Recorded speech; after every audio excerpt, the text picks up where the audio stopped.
All right, let's talk about tariffs. How will Yeah. the 25% tariff on Canadian and Mexican imports impact U.S. consumers and businesses? Well, let's start with what it won't do. It won't raise prices by 25%. Okay. Tariffs don't work that way. And here's why, because a tariff is protectionist, right? And typically what happens, and there's lots of studies that show that I'm not making this up. What tariffs do is they actually increase the value of the dollar compared to that country's currency. So remember, we hear a lot about, is the dollar going down, or, what's going on with the dollar. The value of the dollar is completely relative to the value of other currencies and of our trading partners. That's how you really look at the value of the dollar. And so, give me an example. So a year ago, my wife and I go to Europe. We went to the French Open. We went to the beach in Portugal. Went to Venice. We love Europe. And what was really noticeable is just how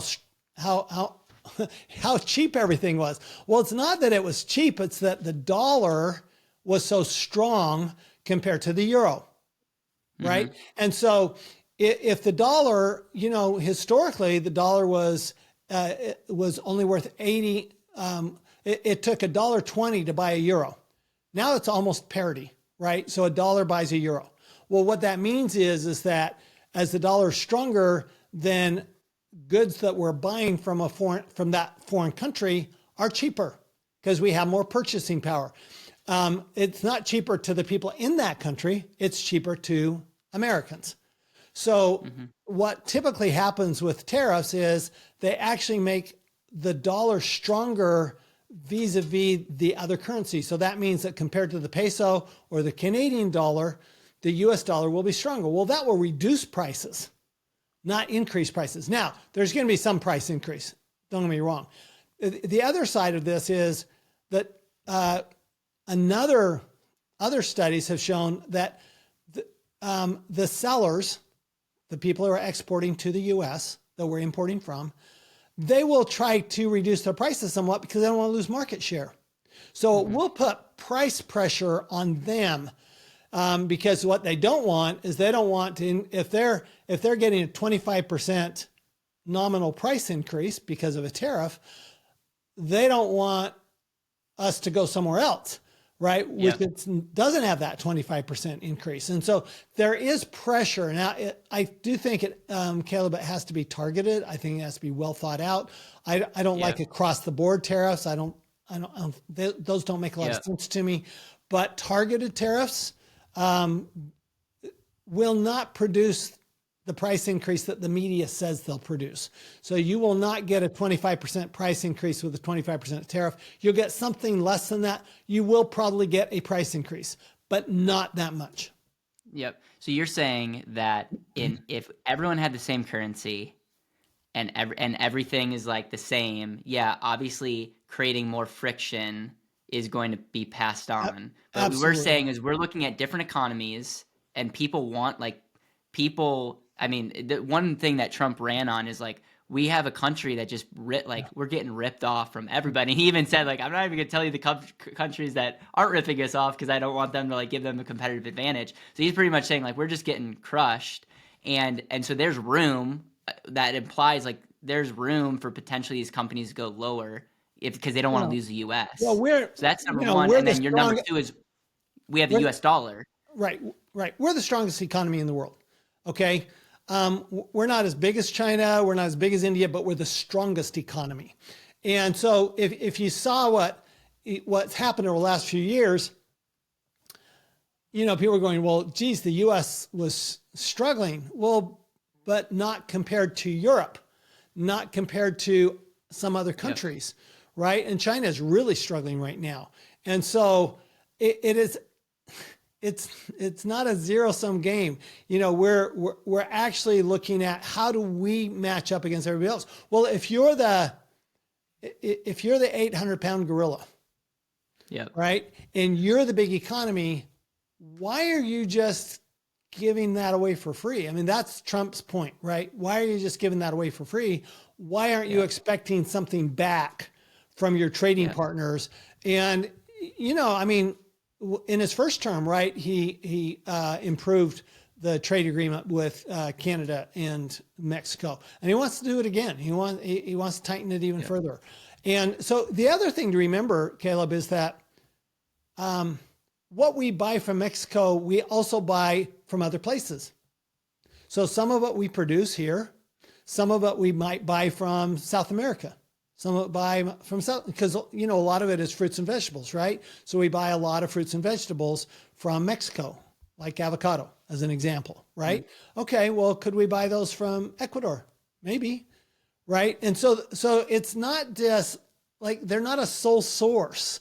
If they were a sole source, that would be a problem for us, right? But if they're not a sole source, and you take China, China is not a sole source in, well, there are a few things that are almost a sole source. We got to be careful on that side. Yeah. But where they're not a sole source, like just manufacturing, generic manufacturing, so what? I mean, and the other side is, would it be that bad if we increased prices on cheap Chinese goods that end up in the trash? I don't think so. Now, explain to me in your own words, external revenue. What was it? They're launching like an external. That's the idea of the external revenue service. Well, here's the thing. If you have enough tariffs and they get complex enough, you got to have somebody in the U.S. government that is tracking, administering, making sure that people are actually paying the right amount of tariff. I mean, think about how complex our world is, Caleb. I mean, you have things that you go, well, this is made in the U.S. It says it's made in the U.S., and yet it gets components from Asia, Africa, it's a compliance to make sure. It's a compliance to make sure that people are getting paid. Right. The idea of a internal revenue service or an external revenue service is just to ensure compliance. Trump would go down as one of the greatest presidents of all time if he could eliminate income tax. Is that going to happen? Do tariffs have the ability to at least substitute some of the taxes? Even if you did everything you could do in Doge and you impose tariffs, you'd still probably, just because of our entitlements, you'd still need an income tax. Now, on the other hand, could you eliminate the 16th Amendment and bring in a value-added tax? Yes, you could. Okay, let's talk about that. That would work. A value-added tax. Is that a value-added tax not the same as consumption tax? A value-added tax is a type of consumption tax. Okay, why don't you explain that in your own words? Consumption tax is a broad term. Okay, so a sales tax is a consumption tax, as an example, right? A value-added tax is most similar to a sales tax. And one of the reasons that I'm not as opposed to tariffs as a lot of finance professionals is because other countries all have a value-added tax. And, if you talk to some economists, they'll say, well, but it's not the same because a value-added tax applies equally to citizens of the country or residents of the country as it does to people in other countries. Okay, I get that. However, when you're such a big importer as the U.S., we have a trade deficit, which means that we import more than we export, right? Yeah. Well, okay, so that means that all of those imports are subject to a value-added tax, right? I'm sorry, all of those, they are not, so the imports, what we're importing is not subject to a value-added tax, but we export is. Okay, yes. Okay? Yes.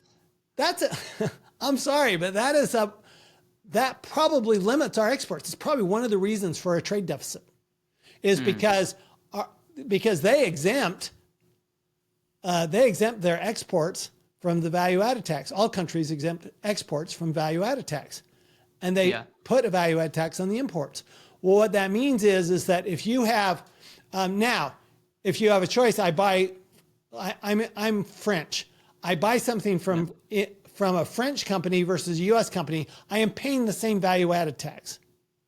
Okay, so in that way, it's different than a tariff, because a tariff, If France has a tariff on U.S. goods, then if you buy it from the U.S., you pay a tariff, but if you buy it from a French company, you don't. Yeah. So that's basically what we're saying. If you buy it from a U.S. company, you don't have a tariff. If you buy it from a French company, you do, or a Mexican company, to use, the current, where he's going first. He seems to be going to Canada and Mexico first. A value-added tax, though, I think puts us on more equal footing with other countries from a net export-import perspective. I don't think you would need the tariffs quite as much if you had a value-added tax. I think it would soften that blow. But it is a consumption tax. Now, one of the questions, of course, is with the sales tax always is, how do you make it not regressive? Meaning, how do you not make poor people pay a higher percentage of their income? And you do that with exemptions. I mean, we do it in sales tax already. I don't know why that's even a question. Nobody's saying like, your state sales tax. Remind me where you live, Caleb? Tennessee. So nobody's saying your state sales tax in Tennessee is a horrible thing for poor people. Well, why? Because you exempt food, you exempt medicine, you exempt those things that are basic necessities is what you do. And then you put the tax on, soda, and you put the tax on cars, and you put the tax on luxury items. You do the same thing with the value-added tax. So, and a value-added tax would be higher. Like, how much would what would your suggestion be, or what do other countries? How much would you need? Percentage? So, I think the thing to do is first let Doge do its job, and let's get rid of the waste. Okay. Yeah. Then let's look at what do we actually need to run the country. Now let's look at the numbers and say, okay, how much of a value-added tax would we need in order to pay for that? And let's make it that much. If it's 10%, it's 10%. If it's 15%, it's 15%. But before you do a value-added tax, you must get rid of the 16th Amendment. Okay? Because Can you imagine? In our lifetime, are we going to see someone run on that? I guarantee you that if you even if you eliminated the income tax, but the 16th Amendment remained, the next president's going to add a 1% income tax, then a 2%, then a 5%, then a 10%. Yeah. And pretty soon, you're France that has a 35% income tax and a 20% or 22% value-added tax. I'm going, the reason the French complain and rioted over their pensions being lowered is it is almost impossible to save for retirement in France. Yeah. Because you're paying all your money in taxes. There you go. So you kind of have to choose. Yeah, I love it. Is there a difference between land value tax? Property tax is completely different. Now, property taxes are highly regressive. In other words, if let's say you're fixed income, right? You're a widower, you're living on Social Security. I mean, you can literally. We have a house, so I bought my house 10 years ago or so, paid about $750,000. We have a house down the street that is similar size that is on the market now for $4.5 million. Wow. Imagine the difference in property taxes, right? Now what you've done is you increase property taxes by 4 times, 5 times. And if you're on a fixed income, you have to sell your property in order because you can't afford the property taxes. So California did something really smart, right? A number of years ago, they did Prop 13, which I think that is the best law California's ever enacted was Prop 13. Because what it said was, as long as you stay in your house, we're not going to raise your property taxes. Okay? Yeah. I think that's fair. I like that. Okay? Because the government should never confiscate somebody's house. Yeah. Period. Yep. And really, do you own property if you have to pay taxes to actually stay in it? That's an interesting conversation that you could go down the rabbit hole with. Well, but then especially if someone can up that, they could really make your life miserable because you could literally get pushed out of your own home if that was possible. And that happens to people. Currently that is happening to people as we're seeing this price inflation of real estate. We're seeing people get pushed out of their homes. They cannot afford the property taxes. And I think that is criminal, frankly. Yep. If the SALT deduction cap is repealed, how will it impact taxpayers in high tax states, and like the federal budgets? So if the cap is repealed, in other words, it goes back to no cap. Yep. First of all, can I go on record as having a SALT deduction is a stupid idea? Okay, sure. Yeah. I mean, seriously, my idea would be, why is it 10,000? Make it 0. Get rid of it completely. Here's why. So we have this large standard deduction. So people who are, most people, they're not getting the SALT deduction for property taxes. If it was just for property taxes, I'd be okay with that. Okay. You want to limit it? Maybe. I guess you could, just because of means testing, right? Whatever, maybe. But I just don't think state income taxes should be deductible. It just makes no sense to me. You know, it used to be, you're too young to know this, but years ago, federal income taxes were deductible on your state tax return. Yeah. That's gone. But now states, but they go, wait a minute, it's okay for us to get rid of the federal tax deduction on the state return, but it's not okay for the feds to get rid of the. And then here's the other thing that people forget. Very few people actually received the SALT deduction because we had this huge alternative minimum tax. Yeah. So it's not that I'm just saying, if you're going to bring back the SALT deduction, you better bring back the alternative minimum tax. Okay. You went on record. I love hearing that. Talking back about tariffs, when it comes to tariffs on Canadian oil, is that gonna have any effect on prices, or what are your thoughts on? Do you have a prediction around how tariffs are going to affect our oil in the United States? Because one of the things that Trump is really clear on is drill, baby, drill. And okay. So I'm an oil investor. That's where I invest. I invest in oil. I like having oil prices up around $80 a barrel.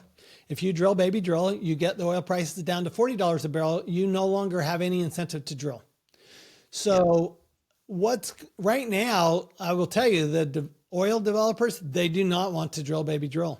They do not. We're at so $80, $70 to $80 is a really good price point for oil, because we have to balance between those producing and those consuming.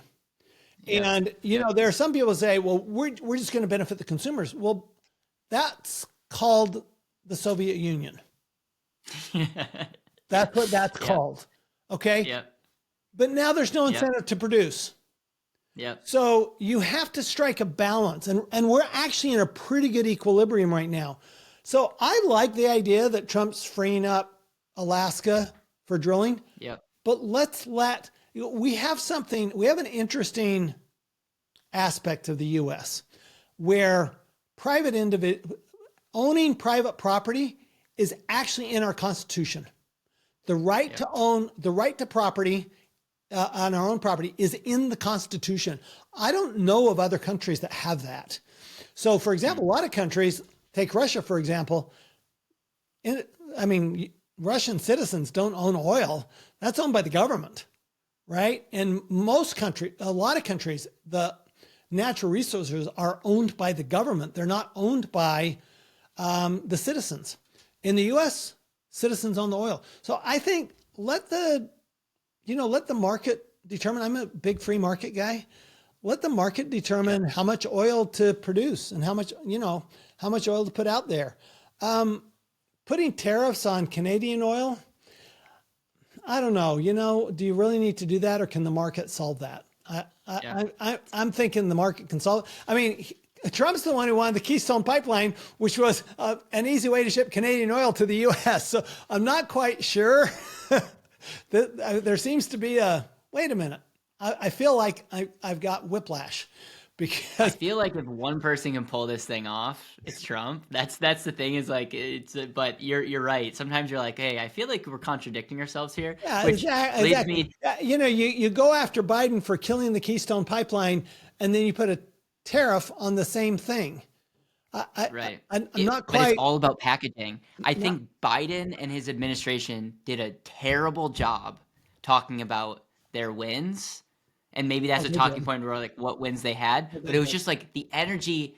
And again, maybe I'm a little biased because I voted for Trump.